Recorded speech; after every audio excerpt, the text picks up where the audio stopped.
Alright, well welcome back. We're going to keep moving on in the system here. In the last part we ended with the cook pots. Now, as you know, I carried that in this other water bottle container on the side here. And I also kept some things under that as well. And I wanted to give you a good look at that stuff here. What I have is, first of all, little backup flashlight. I carry two lights with me, a headlamp and a light. I love this little light. This thing is just a little 6 LED light, super bright. This thing lights up camp like nothing. I mean, it's just a crazy little light. 1.2 ounces on that. So I've got my fuel for my alcohol stove. This is about 1.5 ounces here, good for an overnighter. And yeah, there's that. I use heat, by the way, with my stoves. It works best for me. Getting into water here, water purification. Now, what I do is just chemically treat the water, okay? And these are just water tabs. This happens to be just iodine and essentially an iodine taste remover. I will not carry these bottles with me. I'll carry the amount of tablets plus a couple extra that I think I'm going to need. So that's my method for treating water. I have a 1 gallon heavy-duty Ziploc bag. This is my water container as I'm treating the water, and a couple water coffee filters here. Now what I'll do is I'll just take my cook pot and pour it through the coffee filter to filter out any bigger debris into my bag, add my tabs, and let it sit. And there you go, fill up my water bottles. If I'm in camp or just taking a break on the trail, I'll go ahead and treat an extra bag of water and just have it sitting around. So there is that.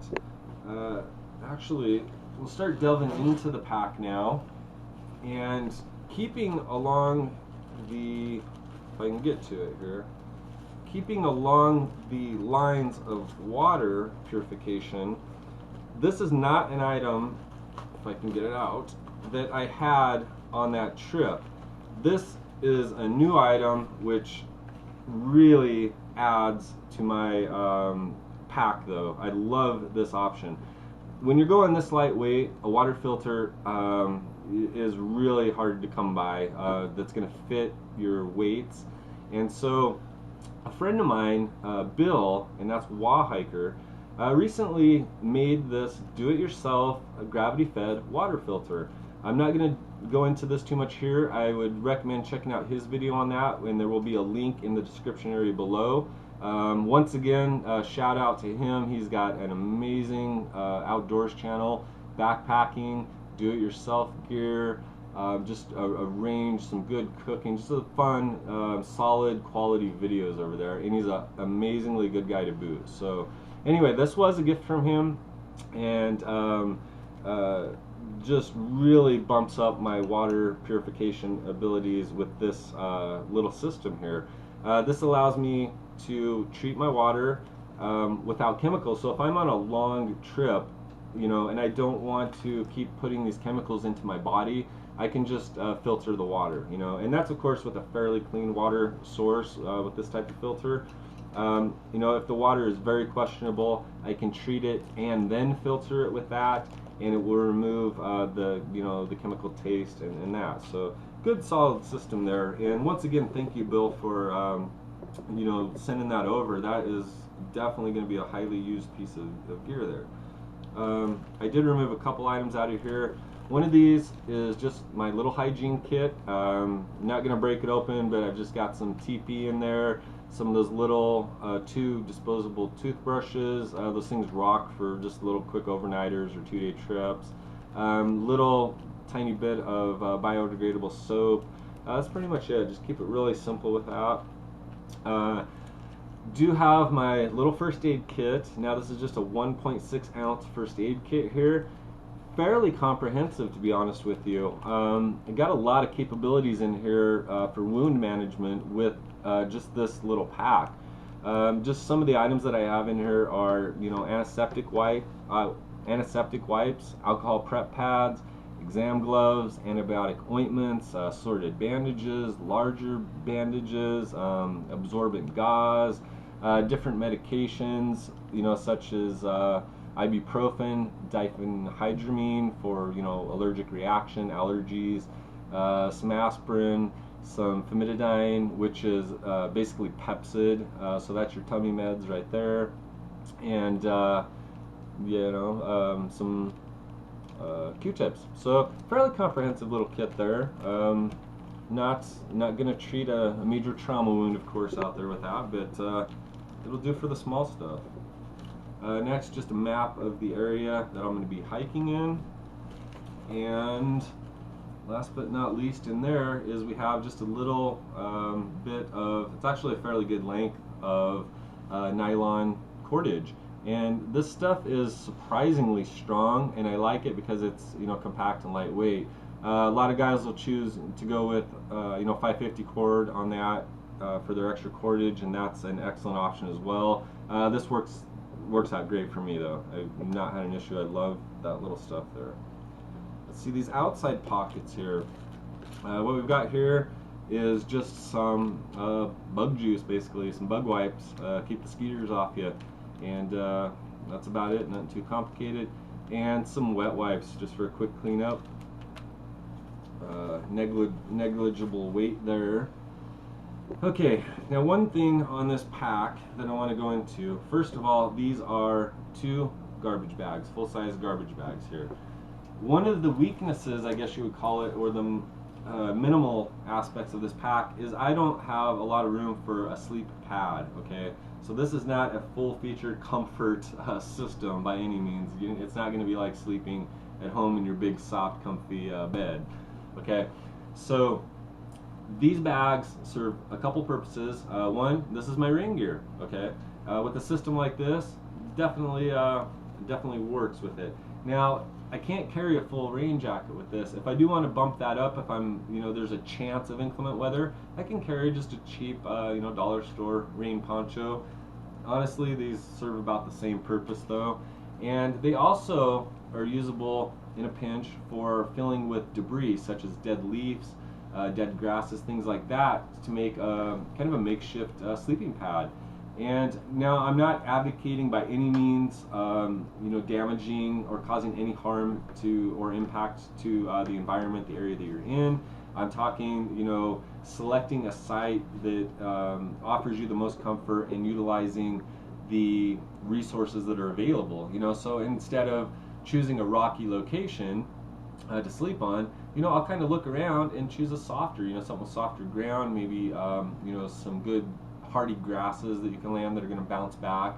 You're not going to cause a lot of harm to the environment that way. You know, of course, the animals bed down as well, and you'll see that in nature, and the grass pops back up. So, you know, site location is important with this system, especially just for the comfort level, okay? And like I said, in a pinch, sleeping pad. So there's that. Keeping on the sleeping pad, this is one of the modifications that I made to this pack here. Initially, this pack came with this little pad in the back here, okay? Just a standard little foam pad. What I did was slit this up the side and sewed on Velcro tabs here, took the pad out, and added my little sleep pad back there. So this doubles as my back pad on my pack, and it is also my sleeping pad. And what this is just a windshield protector. And it doesn't offer a lot of comfort by any means. I mean, you can see the thickness on this is just not, you know, it's just not comfy. But what it does do is it provides me insulation from the ground. It disallows that heat loss to the ground, you know, that cold transfer coming up. This thing works amazingly well. I've used these in my backpacking systems for years. Love it. Would not go backpacking without one of these, honestly, in cooler weather, because they do work amazingly well for reducing that heat loss to the ground. And with a system like this, that is really, really critical. So there's my sleeping pad, essentially. Keeping on with sleeping, what we've got down here is something you guys who have seen my videos have already seen, and that is my homemade down sleeping bag. And this is, I'm not going to talk too much about this. It comes in at 24 ounces, and since I did make it myself, my total cost on this was $5. And not the lowest range bag in the world. You can get down into the 40s with this, and that's about it, you know. So if I'm going to be bumping up or going down colder, I'm going to want to bump up that, and I can do that by, you know, bringing a bigger sleeping bag, or bringing along something like this, which is it's basically a beefed up emergency blanket. This one is padded and weighs 3 ounces, and it's not that crinkly mylar. And I've actually used this up in the mountains, and it works incredibly well. I got a chill on at night. Tossed this over my bag and instantly warmed up. I mean, so it works great, and adds, I would venture to guess, possibly 5 to even 10 degrees to the warmth of your bag.